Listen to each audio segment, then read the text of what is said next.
പരമശിവനും പാർവതിയും സുഖിച്ചു പാണിരുന്ന കാലം ആ നന്മൊഴി വേശിയ നേരത്തല്ലോ ശ്രീ മഹാദേവൻ തിരുവടി തിരുമട്ടുപത്തിനേരം പോയാൽ പാർവതി അമ്മ കണ്ട് നിന്തിരുവടി കണ്ണുനീർ ഭൂലോകത്ത് വീഴുന്നാൽ കഷ്ടമെന്ന് ആ വെള്ളിത്താലം എടുത്തേറ്റാളമ്മ പൊന്നും താലം കൊണ്ട് മൂടിവെച്ച ഒരു കണ്ണുനീരെല്ലാം ഈരട്ട് നാഴിക ചെന്ന് തിരണ്ടൊരുണ്ട് രൂപമായി വട്ടമൊത്ത തീം വളഞ്ഞു തരം പല്ലും കണ്ട് വടുവിനോട് പരമശിവനം പെട്ടെന്ന്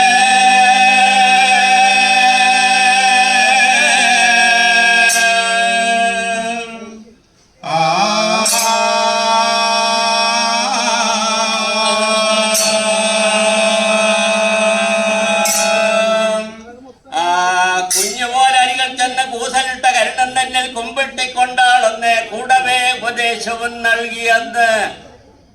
അച്ഛൻ എന്തിനാണെന്നെ സൃഷ്ടിച്ചെന്ന്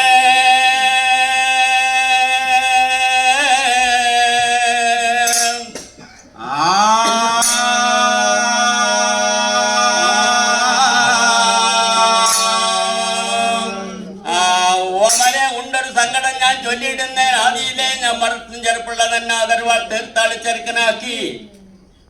മരുന്നറിയാ മഹാഭാവിയെ മരുന്നഞ്ചി തിടമറിയാതെ ഉപദേശം കൊടുത്തതിനാൽ ലോകാലോകം അവൻ നടപ്പായി ഉമ്പർകുല ഞാൻ അവനെ ഭയപ്പെട്ട് ഊറ്റമുള്ള ദാരികന്റെ ശിരസറുക്കാൻ ഉലകുലരുവരെയും കണ്ടതില്ല അതിനാൽ നിന്നെ ഞാനും ശ്രേഷ്ഠിച്ചെന്ന്